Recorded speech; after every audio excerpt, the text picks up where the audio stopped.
Nagaan Waaqayyo hunduma keessaniif iyyuu iddoo isin jirtanitti isiniif haa baay'atu. Akkam jirtu nagaa keessanii obboloota koo.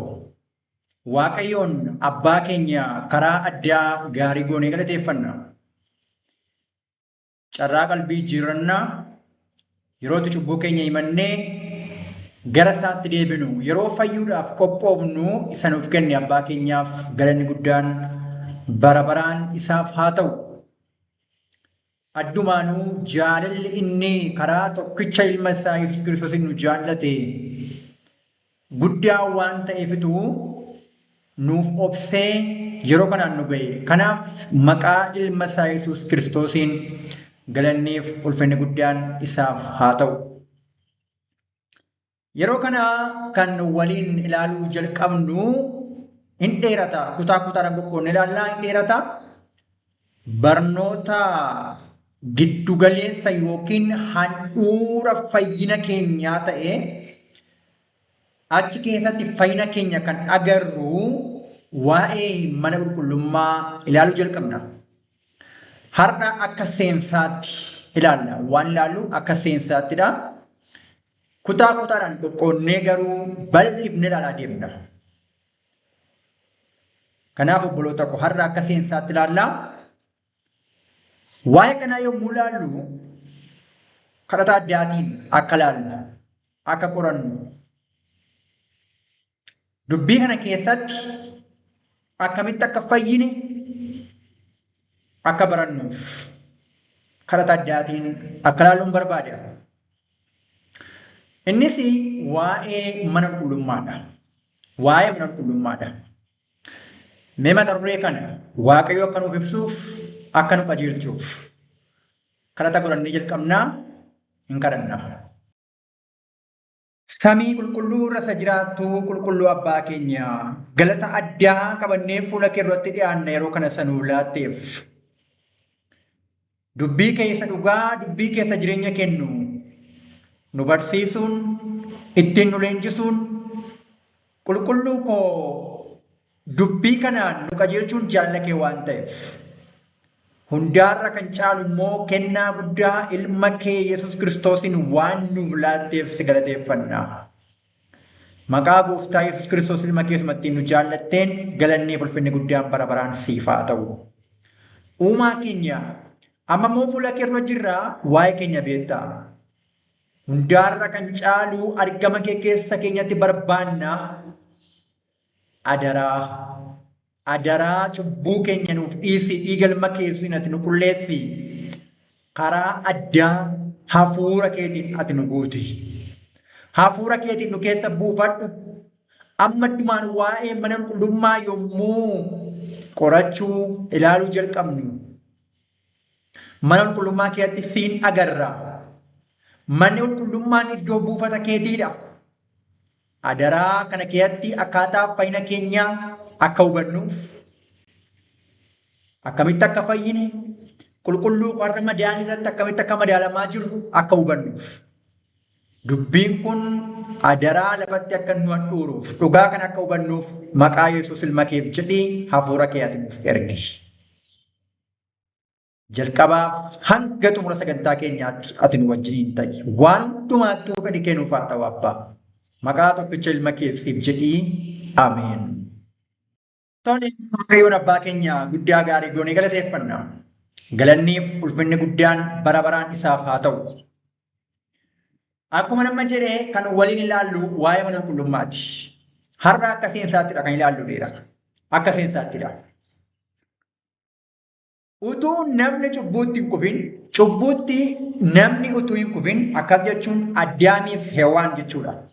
Addaamiif Hewaan utuu cubbuutti hin kufin Waaqayyoo fi nama gidduu yookiin uumaa isaanii fi isaan gidduu fuulaa fuulaan wal arguutu yookiin fuulaa fuulaan sirriitti kallattiidhaan wal arguutu ture. Wal arganii waliin dubbatu turan.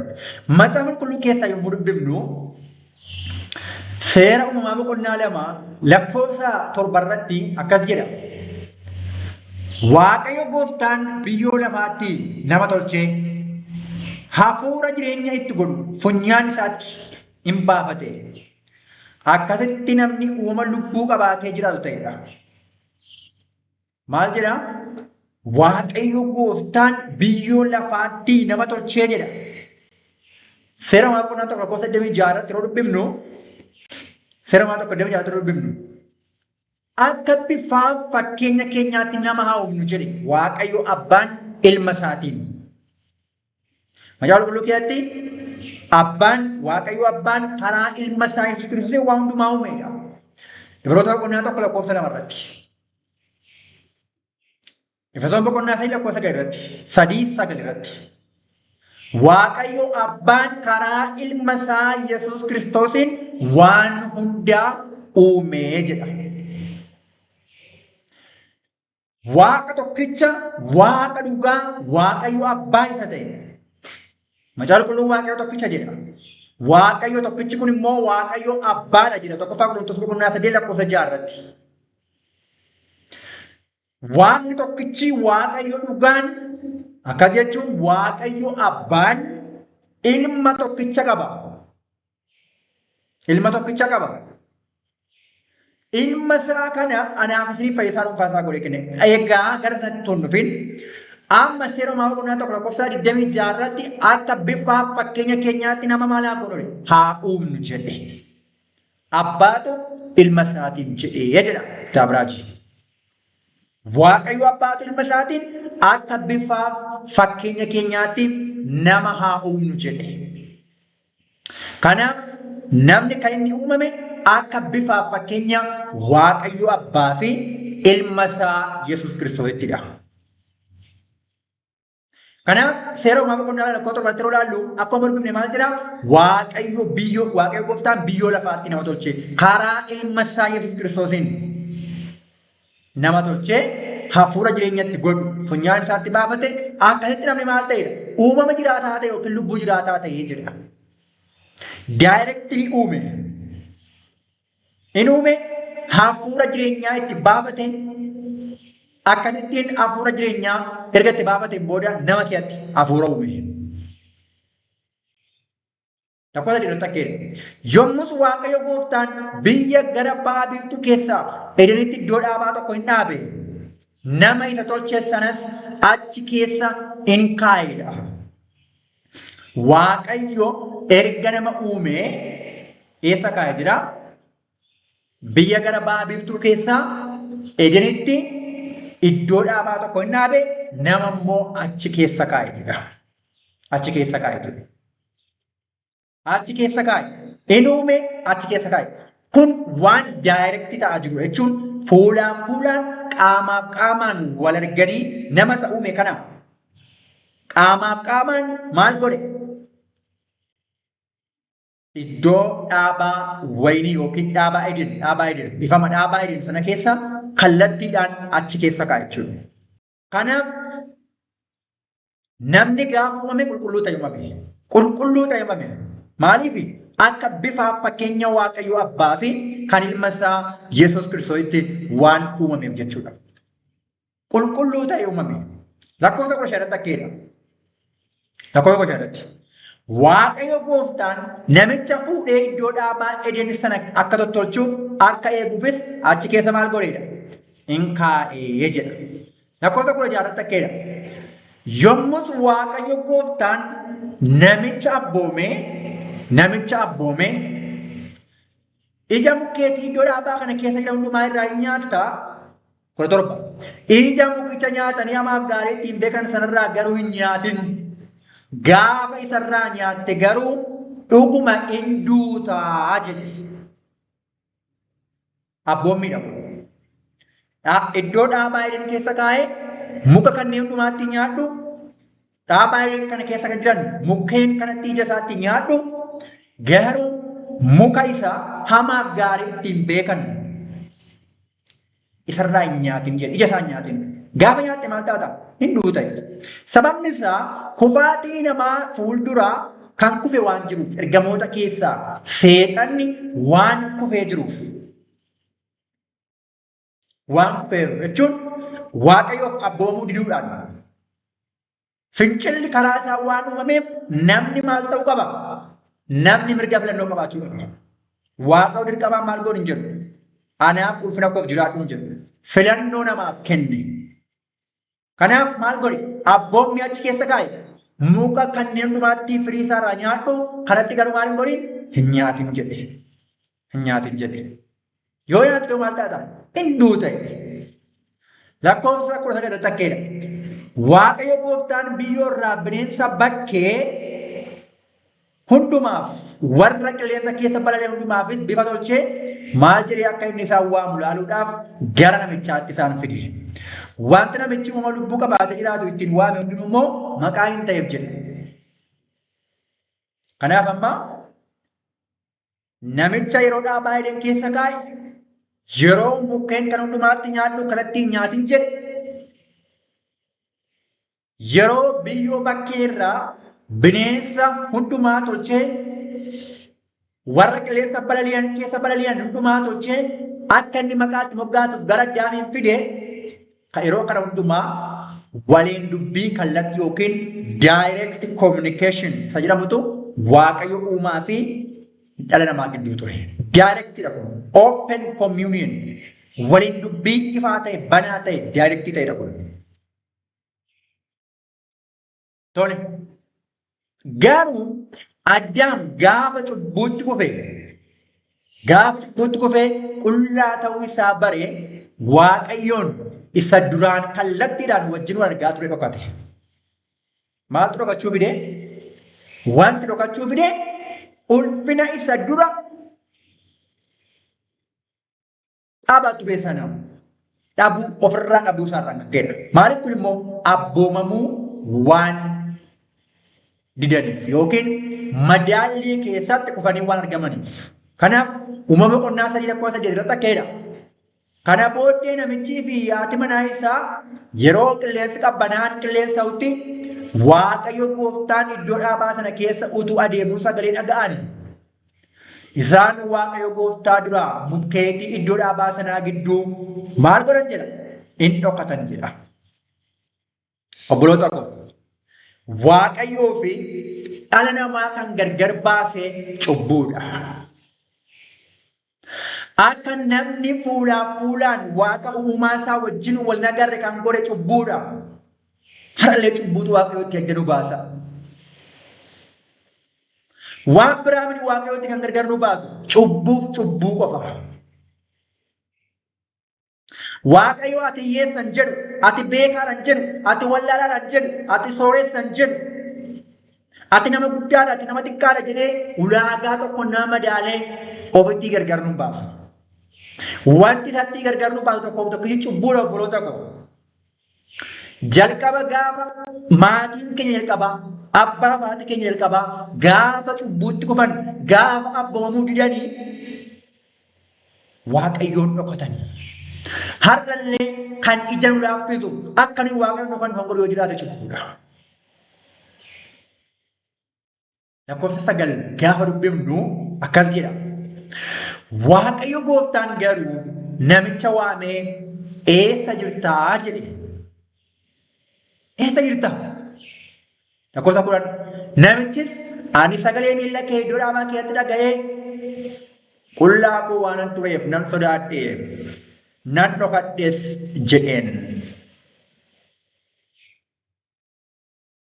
Sokossaa miilla kee iddoo dhaabaa keetti miilla kee dhaga'ee qullaa koo waanan ta'eef maayidhaa rooyee boqonnaa 8 irratti hundinuu yakkaniiru ulfinni waaqayyoos maal ta'eera isaanitti irrateera karaa Addaamiin hundinuu cubbuutti kufe hundinuu hin badin karaa Addaamiin jechaadha. Miilla kee dhaga'een maal ta'eera? Qullaa koo ta'ee sodaadheedha. Cubbuun akka nu sodaannu godha. Qullaa koo ta'ee jedhe ulfina waaqayyootu irraa kee waan ta'eef. Kanaaf macaafa Isaayyaas 59 lakkoofsa 2 irratti akkas jedha. Yakki keessan isinii fi waaqayyo keessan gidduu goree gargar isinitti se'e. Akka isiniif hin dhageenyettis sababii cubbuu keessaniitiif Waaqayyo fuula isaa isin irraa hin deebisee jedha. Sababii maaliitiif jedha? Sababii cubbuu keessaniitiif jedha. Kanaaf Addaamii fi Hewaan utuu cubbuutti hin kufin Waaqayyoof amanamoo ta'anii amma turanitti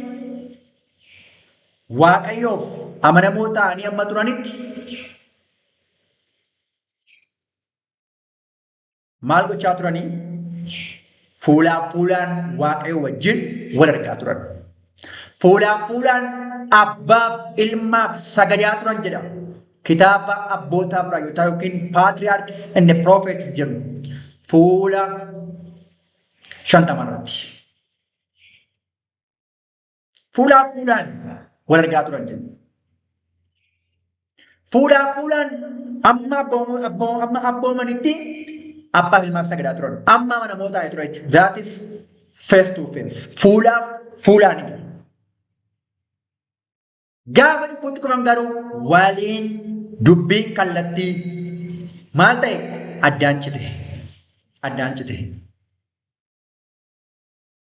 Kanaaf kitaaba raajii The Patriarchs and the Prophets jedhu fuula 67 keeyyata lammaffaa irratti akkas jedha. Addaam yeroo qulqulluu ture uumaa isaa wajjin walitti dhufeenya yookiin waliin dubbii kallattii qaba turedha. Uumaa isaa wajjin walitti dhufeenya yookiin waliin dubbii kallattii qaba ture.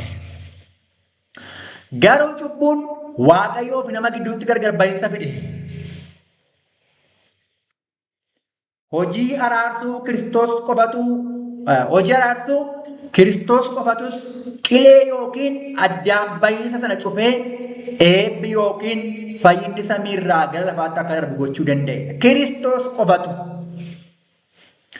Namni ammayyuu kallattiidhaan uumaa isaatti dhiyaachuu irraa addaan citee ture. Garuu Waaqayyo karaa Kiristoosii fi ergamoota isa waliin dubbachuu filate. Cubbuun maal godhe? Nama uumaa isaa gargar baase. Waaqayyoof nama gargar baase. Waaqayyo garuu namni natti gargar baheera, namni natti adda baheera yookiin namni cubbuutti kufeera jedhee isa dhiibne. Waaqayyo jaalala jedha. Tokkoffaa Yohaannis boqonnaa 4:8 irratti. Ergaa Yohaannis irraa boqonnaa 3:1 immoo abbaan jaalala guddaa attamii akka nu argisiise mee ilaalaa jedha. Abbaan Waaqayyo abbaan keenya inni waaqarraa hamma maaliitti? Wangeela Yohaannis boqonnaa 3:16 irratti maalidha? Waaqayyo akkasitti tokkicha ilma isaa amma kennuufitti biyya lafaa jaallate. Waaqayyo tokkicha jira jedheera macaafa qulqulluudha. Waaqayyo tokkichi kun ilma tokkicha qaba. Ilma isaa tokkicha kana immoo amma kennuufitti biyya lafaa jaallateedha. Galanni Waaqayyoof haa ta'u. Kanaaf maal jedha?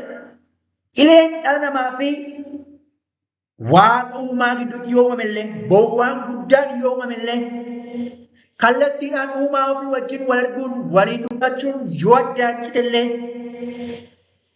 garuu Waaqayyo karaa ilma isaa Yesuus Kiristoosiin nama waliin dubbachuu filateedha. Nama waliin dubbachuu filateedha. Kanaaf bakkeedha Spirit of Prophecy yookiin immoo hafuura raajii jechuudha. Voolumii 1ffaa fuula 7 kee 1ffaa takkeedha. As tokko jedha namni Eden keessatti Waaqayyoo wajjin deddeebi'a turedha. Eden keessatti Waaqayyoo wajjin deddeebi'a turedha. Inni fuula ifaadhaan ulfina Gooftaa argee jannata keessatti haguuggiin yookiin golgaan dukkaneessu tokkollee gidduu osoo hin jiraatin Waaqayyo Kiristoosii fi ergamoota waliin dubbata turedha. Eenyu wajjin jedha? Waaqayyo Abbaa, Kiristoos Yesuus ilma Waaqayyo Abbaa fi qulqulloota ergamoota Waaqayyo wajjin dubbata turedha. Namni qajeelummaa amalaa fi qulqullummaa yookiin yakka dhabuu isaa irraa ni kufe. Achis jannata keessaa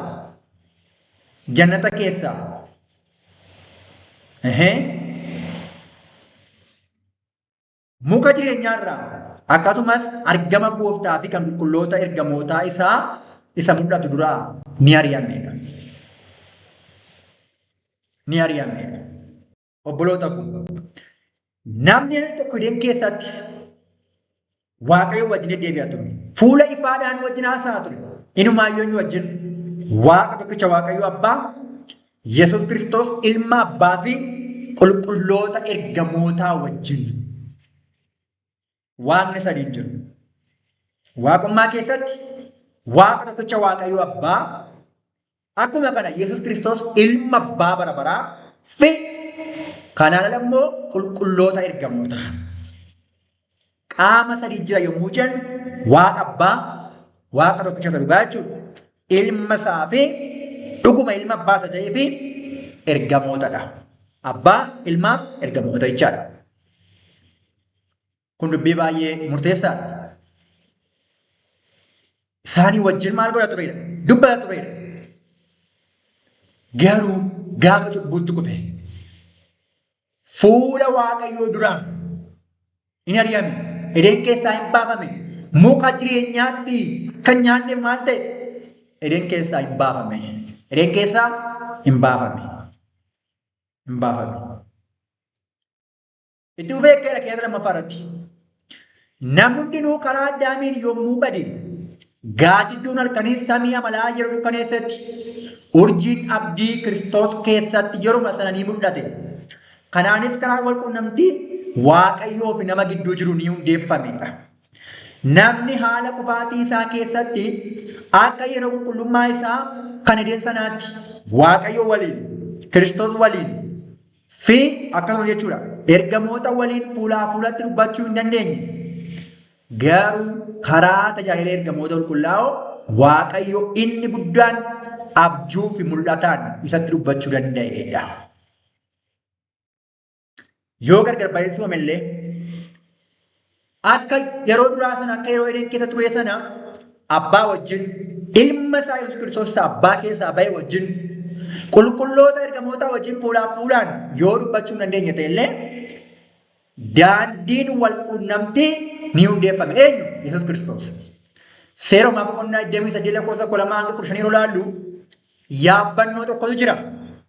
Innis Yaaqoob kan inni abjuudhaan arge. Hundeen isaa lafarra kan jiru mataan isaa immoo samii kan qaqqabu. Mataa isaa gaarraa kan jiru Waaqa Abrahaam kan Yisihaaqiif kan Yaaqoob Waaqayyo Abbaadha. Abbaa gooftaa keenya Yesuus Kiristoos. As immoo kan jiru Yaaqoobidha. Dhala namaadha. Yaabbannoon sun immoo Wangeela Yohaannis boqonnaa 1:51 yeroo dubbifnu Yesuus Kiristoosidha.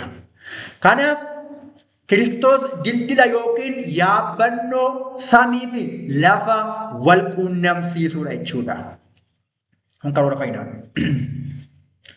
Kanaaf akkeedha iddoo biraatti immoo kitaaba raajiin Science of the Times kan jedhu January 30 yookiin amajjii 30 bara 1879 keessa 19 akkeedha. Namni erga sirra darbeen booda Waaqayyo karaa Kiristoosii fi ergamootaa qofa nama waliin dubbachuu filateedha. Karaa Kiristoosii fi ergamoota isaati. Kanaaf namni Waaqayyoon argee hin jiru yommuu jedhu cubbamaan ta'ee Waaqayyoon kan arguu danda'u jiru jechuudha. Namni cubbamaan Waaqayyoon arguu danda'u. Sababni isaa Waaqayyo ifa eenyuutti dhiyaachuu hin dandeenye, cubbamaa akkamitti dhiyaachuu hin dandeenye keessa waan jiraatuuf Waaqayyo ifa waan ta'eef. Ulfinni isaa cubbuu balleessa waan ta'eef namni Waaqayyoon argee jiraachuu hin danda'u. Kanaaf obboloota Kiristoos garuu foon keenya kana uffachuu isaatiin Kiristoosin agarre. Foon keenya uffachuu isaatiin bal'inaan waa'ee mana qulqullummaa keessatti ilaalaa deemna. Kanaaf ammas iddoo biraatti akkeedha.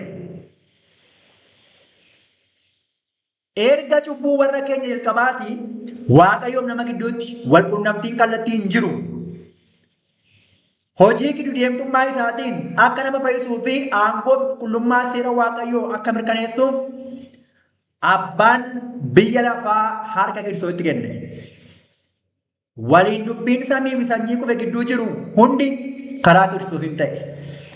Warra keenya jalqabaatiif waadaa fayyinaa kan kenne ilma Waaqayyoo ture. Abboota amantiitti kan of mul'ise isa ture.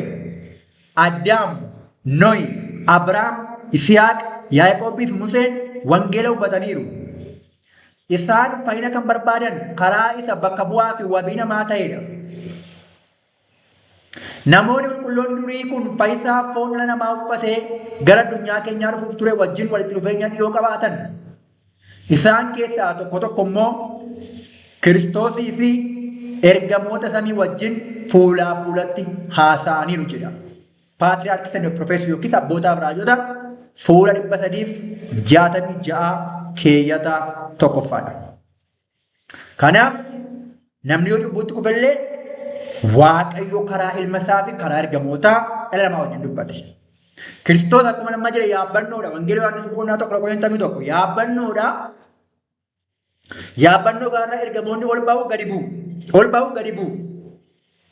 Kanaaf karaan itti Waaqayyo abbaan dhala namaa wajjin dubbatee har'allee dubbatu hanga gaafa fuulaan fuulatti dhannee Waaqayyoon abbaa keenya isa waaqarraa fi ilma isaa Kiristoosiin akkasumas ergamoota qulqullaa'oo qaamaaf qaamaan fuulaan fuulatti arginutti Waaqayyo abbaan karaa ilma isaa Kiristoosiin nuyi har'a Kiristoosiin amantiidhaaf keessaa qabaachuudhaan hafuura isaa irraa fudhachuudhaaf keessaa qabaachuudhaan karaa ergamoota isaatii nutti dubbata. Kun dubbii murteessaadha. Kanaaf waan hundumaa harka ilma isaatti kenne. Harka ilma isaatti kenne. Karaa ilma isaatii ergamoonni maal godhu? Tajaajilu. Warra fayyinaa argachuuf jiran. Warra fayyinaa argatan jechuudha. Kanaafiyyuu mana qulqullummaa yeroo ilaallu maalidha manni qulqullummaa? Manni qulqullummaa kanaaf handhuura guddaadha. Akkeena kitaaba wallabbiisa guddaa yookiin Great Controversive fuula 107 jechi mana qulqullummaa jedhu akka macaafa qulqulluu keessatti dhimma ba'ametti jalqaba godoo isaa akka fakkeenya wantoota samiitti Museedhaan ijaaramee agarsiisa. Lammaffaa immoo godoo isa dhugaa samii keessaa isa inni lafarraa gara isaa agarsiisedha jedha. Macaafni qulqulluu mana qulqullummaa yommuu jedhu waan nama agarsiisa. Tokko mana qulqullummaa isa lafarraa ture. Lammaffaan mana qulqullummaa samiirra jiru. Waa'ee ijaarsa mana qulqullummaatti wal qabate jechuudha. Kanaachi nullee mana qulqullummaadha. Nullee mana qulqullummaadha. Waaqayyo abbaaniif Yesuus Kiristoos ilmi Waaqayyo abbaallee mana qulqullummaadha. Yerusaalem haaraa keessatti. Kanaaf manni qulqullummaa waa'ee ijaarsa lafarra turee fi har'a samiirra jiru qofaa miti. Garuu qorannaa kana keessatti yommuu ilaallu manni qulqullummaa tokko lafa kanarra ture, inni kan biraan samiirra jira. Inni lafa kanarra ture akka fakkeenya isa samiirraa sanatti ijaarame. Kanaaf manni qulqullummaa lafa kanarra tureera. Lafa kanarra tureera. Inni dhugaan isaa immoo samiirra jira. Kanaaf mana qulqullummaa isa lafarraa keessatti maaltu ta'aa ture? Achi keessa maaltu jira? Maaltu ta'aa ture? Maal nu barsiisa? Maaltu ta'aa ture? Har'a immoo samii keessatti maal agarra? Maaltu ta'aa jira kan jedhu qorannaa keenya bal'aa mata duree kana keessatti ilaaluudha. Kanaaf manni qulqullummaa maaliif barbaachise? Manni qulqullummaa kan inni barbaachiseef namni erga cubbuutti kufee akkuma malaalaa turre. Namni erga cubbuutti kufee Waaqayyo mana qulqullummaa keessaan saba isaa gidduu jiraachuu barbaade. Karaa ittiin Waaqayyo saba isaa gidduu jiraachuu barbaadeedha manni qulqullummaa. Sababni isaa direct communication yookiin open communion waliin dubbiin kallattii waan addaatteef karaa mana qulqullummaa keessaa saba isaa gidduu jiraachuu barbaade Waaqayyo. Seera boqonnaa 25:8 akkeedha. Ani isaan gidduu akkan jiraadhuuf isaan godoo qulqullaa'aa anaaf haa ijaaran jedha. Ani isaan gidduu akkan jiraadhuuf isaan godoo qulqullaa'aa anaaf maal haa godhan? Haa ijaaran.